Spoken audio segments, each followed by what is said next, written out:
Hello everyone, welcome to my tiny house where I'm going to try to teach you some very simple but effective Qigong exercises that I've learned in the course of my study. Right now I'm studying to be an acupuncturist, and then I'll likely go on to do the herbal and doctorate after that. So part of my studies to become an acupuncturist include learning Qigong and Tai Chi. And so I've really been quite pleasantly surprised with some of the very simple and effective Qigong practices that I've learned. And Qigong is the basis for pretty much every other movement practice that we would associate with Chinese culture. So Tai Chi and Tai Chi, which I believe is slightly different. I'm still getting clarification on that, but I'm almost 100% sure they're slightly different. So I'm learning Tai Chi as well right now. But I think it's very similar to Tai Chi, maybe just like a different lineage or something like that. I tried to get clarification from my teacher last week, and I wasn't 100% clear in the end of that. So martial arts and anything else any other sort of movement practice that uses the ideas of Qi and so on, they all come from Qigong. So Qigong is the oldest. I'm almost 100% sure. And so I'm a student of Qigong as well. So I'm sharing with you today from a place of still being early in my learning. But when I first started doing these Qigong practices, admittedly, I was a little bit skeptical about whether I would like them, not whether they're effective or wonderful or amazing, but just whether I would like them. And the reason for that is that they really are quite different from yoga, or maybe just from the things that I like about yoga and do about yoga. A lot of them happen, the Qigong practices, more or less in one place. They're very repetitive. I don't mind repetitive, but they're very repetitive. You'll do 30 or more repetitions of one exercise over and over and over again. And they're also not always, but they feel in some ways a little bit more, I can't find a better word to describe it than linear. So again, I was uncertain whether I was going to enjoy the Qigong practices, but there were several of them that were so effective, especially from the perspective of being a registered massage therapist here in British Columbia and seeing people every day, every week, who sit at desks and have a lot of discomfort, or just who sit, doesn't have to be at desks, and who have a lot of discomfort in shoulders and neck, and whose lower bodies are just inactive for a lot of the day. So when I started doing some of these practices myself, I immediately found some of them so effective that I started giving them to my clients. So I'm going to show you just a few today. And we'll start with, so all of these ones are from a collection of Qigong practices called the 8 Pieces of the Brocade. And I will, once this video posts on the group, I will put a link underneath so that you can find a video on YouTube in case you want to learn all 8 pieces or refresh your memory for the ones that I teach today. So again, I ask for your patience and forgiveness if my teaching of these is a little bit awkward, because I am still learning them too. Thankfully, the ones I'm sharing today are mostly fairly simple. However, there are some details that will be difficult for me to transmit for 1 or 2 of them over video. So I encourage you to reference the video that I'm going to send. And then if you get the chance to just have your posture looked at, if you think you're going to do certain ones a lot, then you might want to, just make sure that you feel good after you do them, and then you'll know that you're probably doing them correctly. So let's get started. I'm just going to take a sip of water, and then we're going to start with, I'm wearing a little pair of shoes. They're very flat, shoes. And that's the best kind of footwear if you're going to wear footwear. If you're in the house and your house is warm, you can have bare feet. But because these practices are often done outside, it's advisable to wear footwear so that your feet don't get cold, because that would be that would not be in line with health preservation. So as long as you, some of the practices are just in one place, so you can also do them on a yoga mat, but for a couple of them, we're going to take a wide enough stance that if you use the yoga mat, you might have to turn sideways on it. And because I can't really turn sideways, partly because I live in a tiny house and partly because then you wouldn't see me, I'm wearing these shoes that have a grip on the bottom so that I can take any stance on my floor and not worry about slipping, and you can still see me. So if you're not already in a space where you can basically just, stretch your arms out beside you, then you'll probably want to get in a space like that now. Some of them require forward and back space, and some of them require space out to the sides, and that's challenging for me here, but I'm going to figure it out.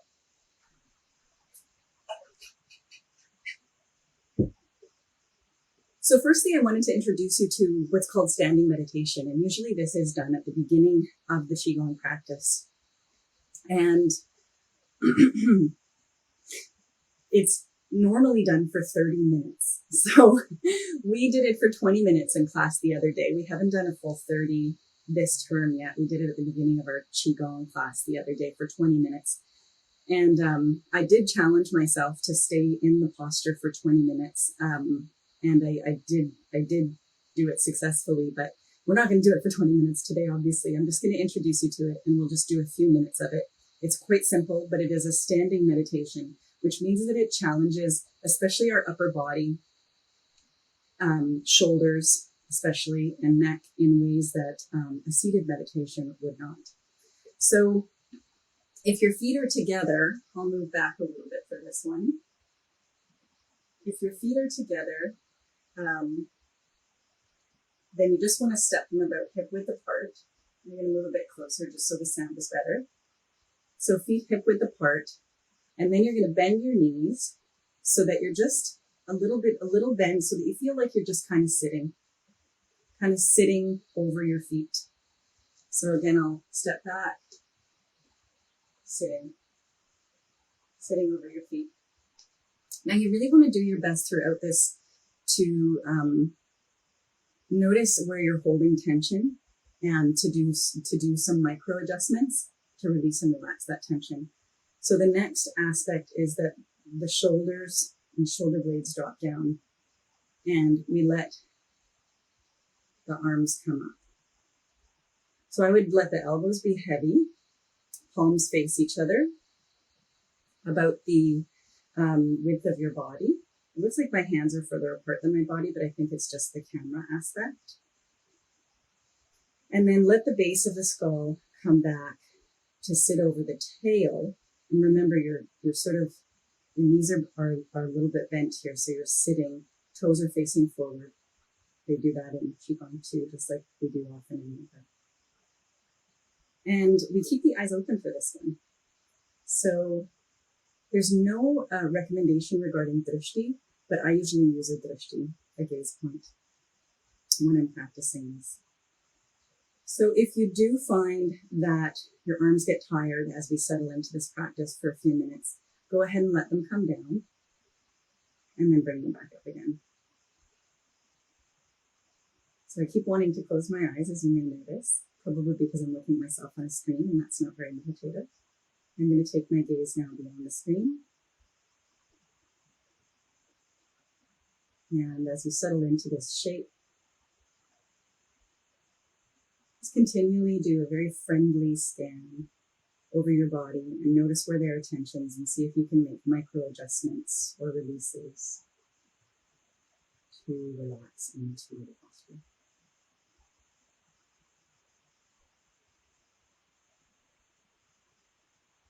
The front edge, a little more than the tip of your tongue can contact the upper palate, the soft palate. So that part that's kind of softer and smoother behind the front of the upper palate.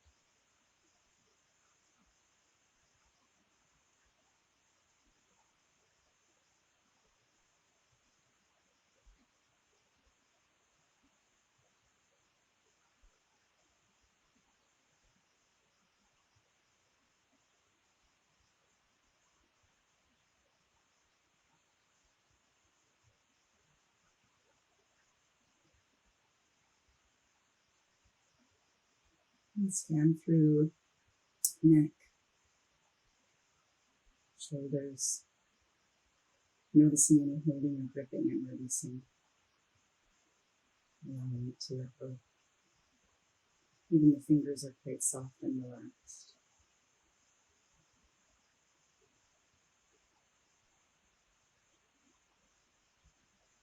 Facial features are relaxed.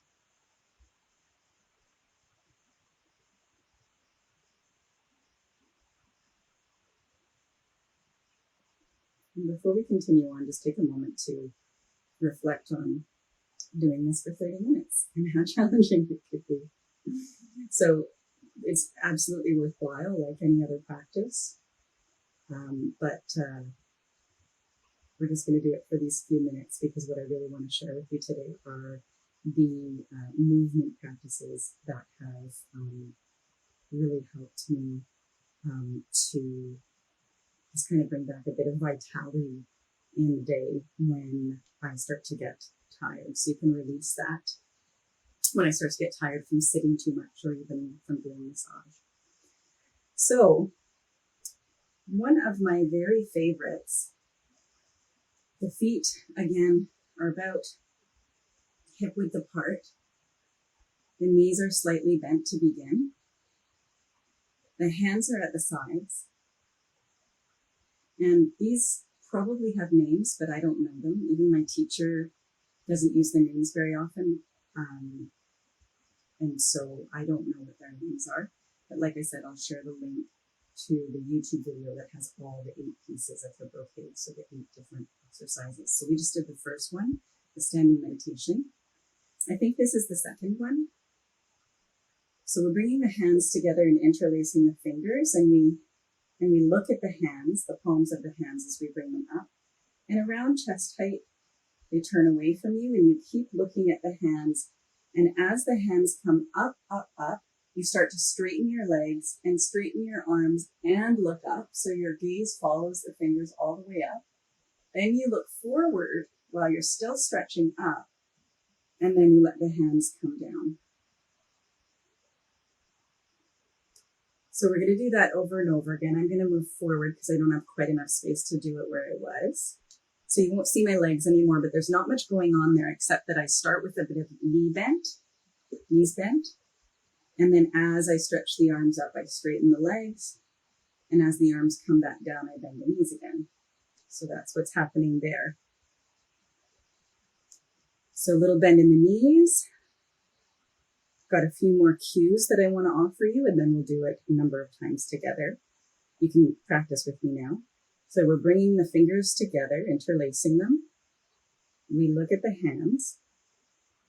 They flip around chest height, following the hands with the eyes, straightening the legs, and you start to straighten the arms. Squeeze, look forward, release the arms down. So if you can do the movement of the arms up on an inhalation and hold the breath while you're stretching up at the top for a brief moment and then looking forward. And then as you release the arms, you exhale. So let's give that a try. So a little bend in the knees, interlacing the fingers. It actually starts with the hands at the sides. So sorry, let's start with the hands at the sides. Exhale. And then inhaling as you bring the fingers together. Flipping the hands, still inhaling, watching the fingers. Holding the breath as you stretch up at the top. Look forward. Exhale. So let's try it a few times together. I'm going to stop talking through the cues.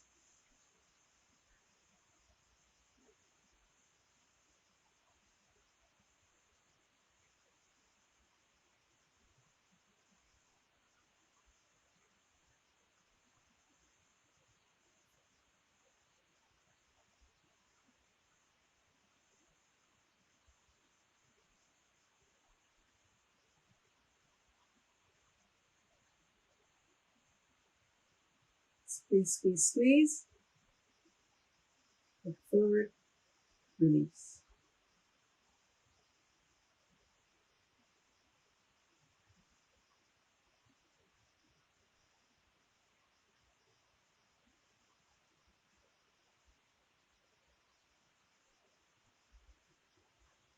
This can feel really quite tiring potentially at first for the shoulders and neck muscles. It's actually quite a lot of work.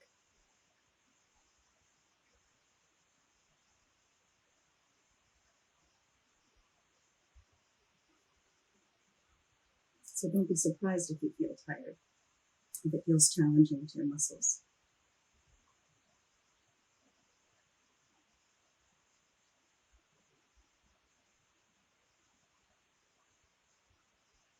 Now, although my teacher doesn't talk about it much, or at all really, I often wonder if there's an element of imagining that we're gathering chi and moving it somehow. As I said, I'm a beginner and I've only had an introduction, and I've had only one teacher, so it would be interesting to know, because when you watch the video on YouTube, you'll see that there's a sort of a feeling of scooping something together and the fingers interlace.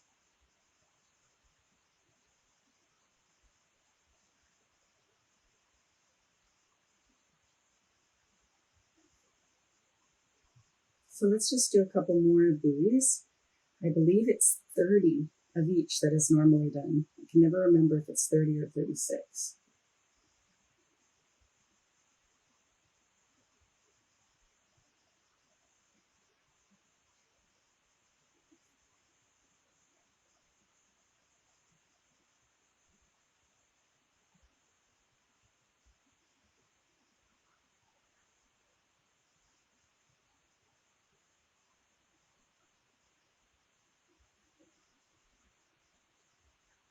One more.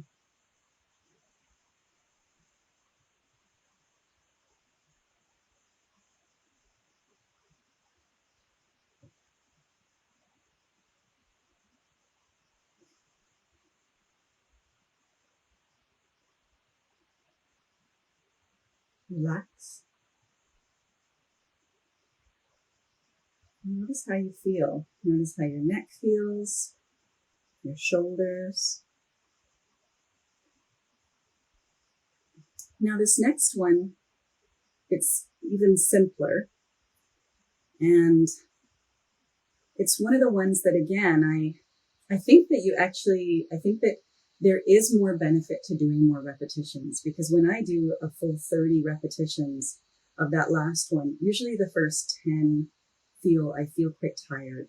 Not tired, but I feel like my muscles are working hard, and it's a bit difficult to do it, because there is a lot of muscular effort going into that movement of the arms and the neck and so on, especially in a controlled fashion over and over again. So I highly recommend trying to do each one for 30 repetitions of each one. So this next one, let's see, can I even remember it?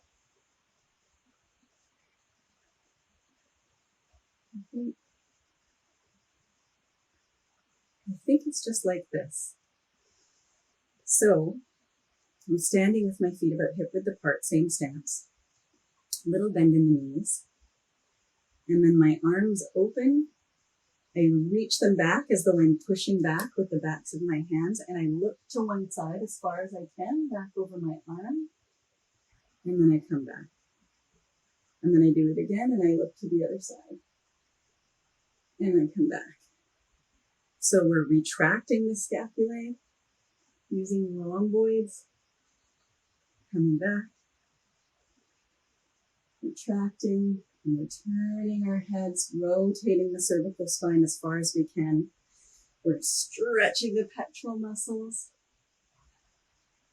And this one, actually, I find this one feels great.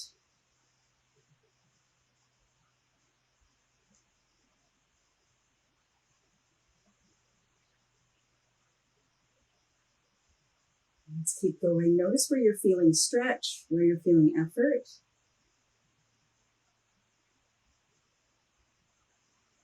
So for this one, it would be 30 times to each side, because going to each side is one full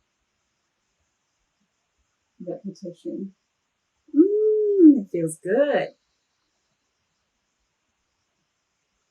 So I'll move back a bit so you can see me. I think I can get my hands out, just in case you're wanting that fuller visual.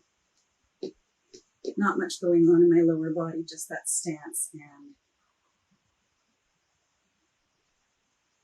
so a little bit of a bend in the knees to start, and then I can straighten the legs and open the chest and look to the side. Straighten the legs and open the chest. Little bend in the knees to come back. Let's do 3 more to each side. You can use a drishti if you'd like, and you turn your head.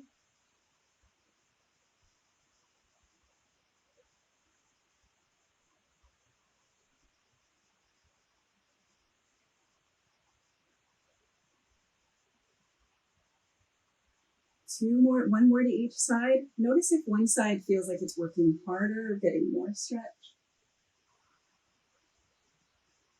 You might also notice that you can turn your head further one way than the other. And relax. So just notice now how you feel, where there are sensations. You might want a big breath in and out.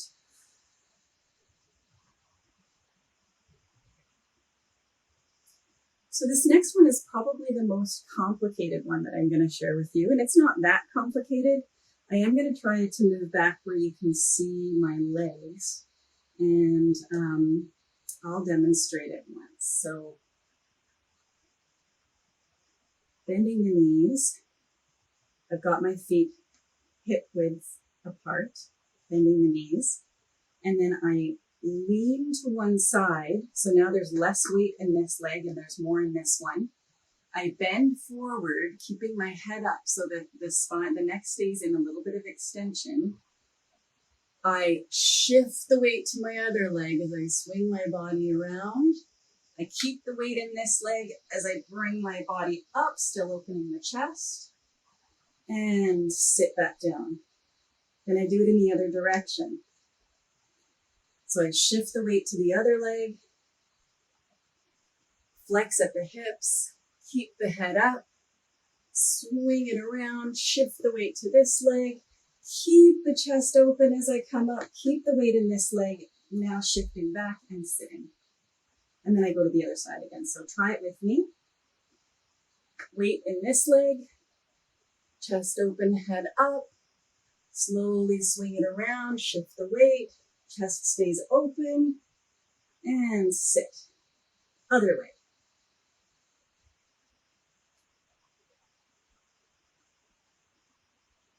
So we all have yoga skills to add to this. And I think for folks like us who are used to paying attention to what's happening in our bodies, these can be a lot easier to learn than they might be for someone who doesn't have a practice of noticing what's going on as they move. So you're always changing direction.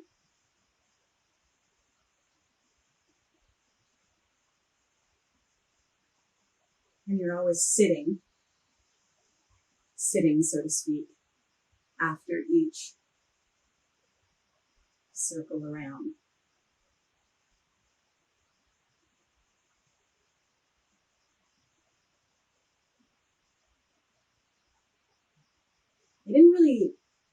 I definitely did not love this one at first. It's challenging. And maybe it's challenging for me just because it's new, or maybe it's challenging because it asks things of my muscles and my body that my body's not used to. Because I know that sometimes I can feel that way as well when I go to a yoga class and a teacher does a posture that I don't do very often. And I can just find that maybe I don't like it at first, but it's really just because I don't know how to do it and it's challenging and that's frustrating and it's difficult. So you might not fall in love with these right away, and there might be valid reasons for that. or it might just be because they're unfamiliar and challenging. There's another student in the Tai Chi class who has a background of tensegrity like me. Those of you who don't know what tensegrity is, you can try the tensegrity inspired practice on your Yoga Flow app, and then you'll get an idea what tensegrity is. And she and I both connect on the difficulty with doing some of these mentally. We have a difficulty with it because we've been taught that we should be using our bodies in certain ways in order to achieve tensegrity, even within our yoga asana practice. So yeah, depending on what our background is and what we might be used to or attached to in terms of how movement should feel, we might like these more or less. Let's just do one more to each side.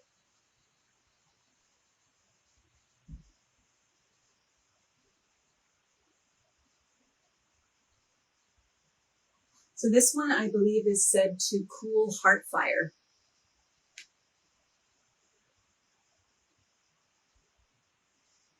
All right, relax. Take a couple breaths. Notice how your body feels. Now, if you have a sore lower back after doing that, or a sore neck after doing that, that might be because you're new to it and you were straining, because whenever we learn something new, we tend to try quite hard.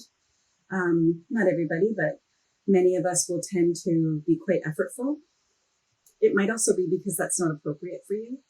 So listen to your body, and I would say don't necessarily throw it away because it didn't feel good the first time you tried it. But also don't feel like you should do it if you try it 3 times and it still doesn't feel good or provide you with any benefit. So last one is, and I really love this one. I find myself doing this one, and it's very, very easy. I find myself doing this one pretty much anywhere where I have like even a modicum of privacy. So I might do it out in the park, or I find myself doing it at home, or I might even do it waiting in a lineup or something like that.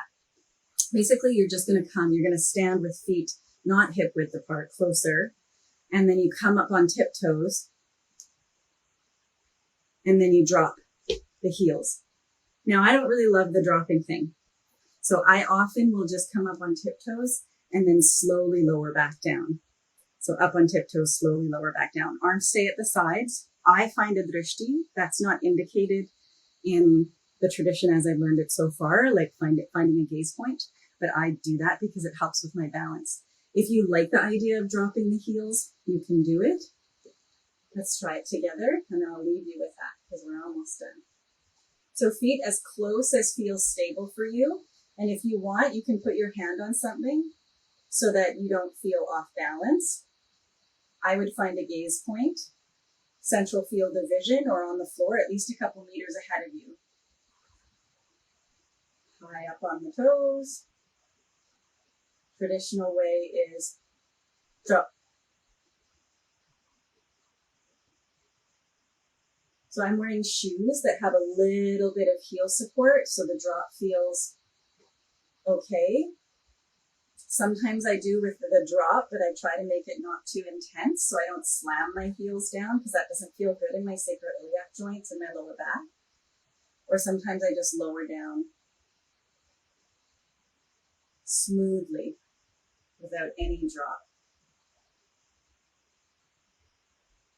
So this one is so good for pumping blood through the calves, through the calf muscles, using tibialis anterior, so the shin muscle, main shin muscle.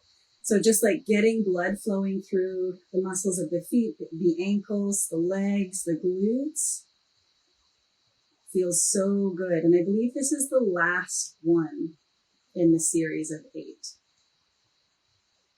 So I'll leave you with this one to continue playing with on your own. I love the stretch in the front of the ankles on this one too. If you have any questions or comments, please feel free to put them in the comment section of the video. It should be posted shortly. Thanks for joining me today. I don't even want to stop doing this. It feels so good to use my calves like this and to stretch the fronts of my ankles. I love it. Yeah, that's definitely one of my favorites. Okay, thanks for joining me. Have a good day. Bye, everyone.